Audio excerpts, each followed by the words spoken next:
Ok, nalobi campagne électorale ya Lamuka Fayulu. Campagne électorale ya décidé de malamu. Campagne de malamu parce que depuis Kisangani, Puta, Bunya, Isiro, Nord Kivu, Sud Kivu, Katanga, Kalemi, Grand Équateur, jusqu'aujourd'hui, le Grand Bandou, tout ce monde, peuple congolais, Dengeni Nazo Yamba Martin Fayulu. Vous voyez bien la différence entre Bandeko, oh, bazo dépenser Bambongo, bazo somba batu, na Bambongo pour que basa la bafoule. Mais Martin Fayulu est à Yaoufélé, bazo ya Bangomoko. Donc tout ça, c'est un constater que le peuple congolais a se rappelé que Baïbakaye pouvoir, mais Baïbakaye souvenir, Baïbakaye mémoire, et que l'élo a déterminé le peuple congolais pour ça la revanche. La bangouna la démocratie, on va respecter le choix. Et là, on va aller pour Martin Fayulu, comment qui permet de comment on va aller pour Bolonga Penza et on dit maman pour moi qui là pour passer tout ça. Et donc, on va préparer le peuple de 2018, c'est la surprise. Nous n'avons jamais que Chilombo à cause de la nommé par Kabila.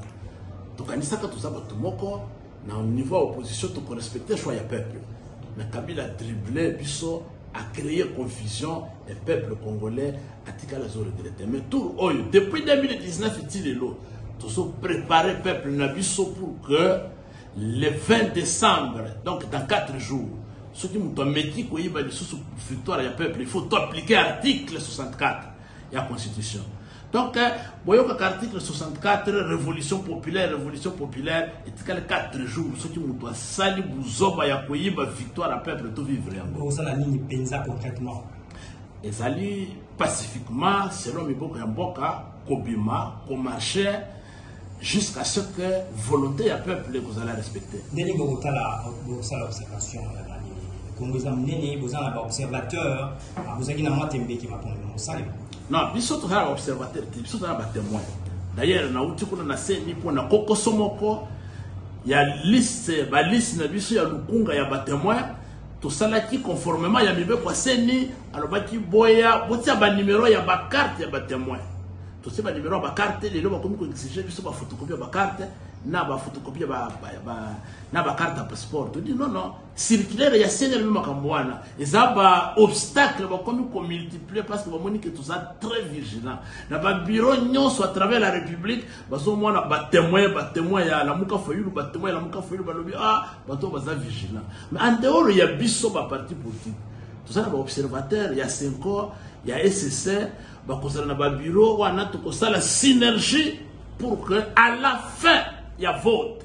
Dans chaque bureau, tu as un PV signé par nos témoins et les observateurs. PV wana, il y a un mot que tu as considéré. Ce qui est résultat, ils ont proclamé en dehors, il y a un PV signé par nos témoins et nos observateurs. Et résultat, on a tout jamais. Si vous êtes l'économie, l'opposition,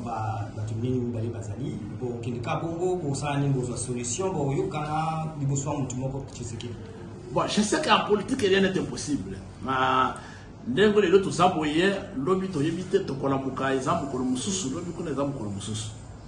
dans les 4-5 jours qui restent, c'était peut-être une dernière minute. J'ai l'espoir qu'à partir de la campagne, tout ça, nous avons force, nous avons faiblesse, nous avons réfléchir. Ce qui nous a sali grâce pour que na mikolo tikali batuba sangana ba pona moko c'est une chance mais ce qui ba yo qualité espoir biso tozana na yango ezali détermination ya peuple congolais lingi changement passer l'équipe maïzate mukura ezate banzele ezate classe ezate peuple lingi changement et ndenge ba peuple congolais bazo yemba partout ba no ba changement na mboko oyo kombo na ngo Martin Fayulu.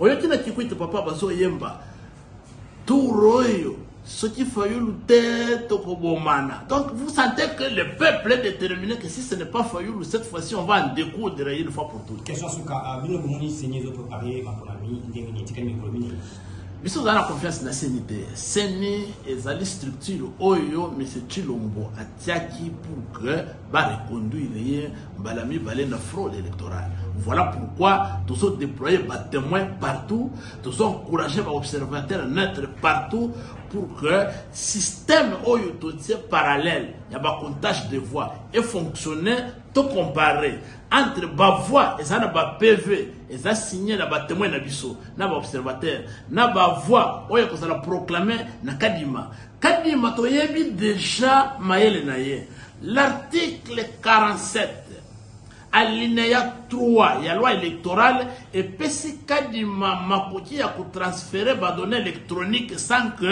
à compter ba données ya ba PV biso to ko comparer ba données électroniques Kadima ko transférer na serveur ce qui est ko kanina ba données oyo ya comptage manuel et ko sala na ba bureau de vote signé na ba témoin na biso ce qui est balani et ko kani et que Ndeko Chilombo a gagné ma ponami wana to ko betele maboko et to kondima a continuer ko kamba mboka to sala opposition républicaine mais ce qui va donner na biso ya ba PV et PC Martin Fayoulou Bukonzi et que ba donner électronique ba tricher ba proclamer Chilombo na fraude électorale wana to ko appliquer article 64 le peuple congolais to kondima plus jamais alors jamais que mutoboto na biso victoire na fraude électorale. Merci Mathieu Miki. Merci Ming.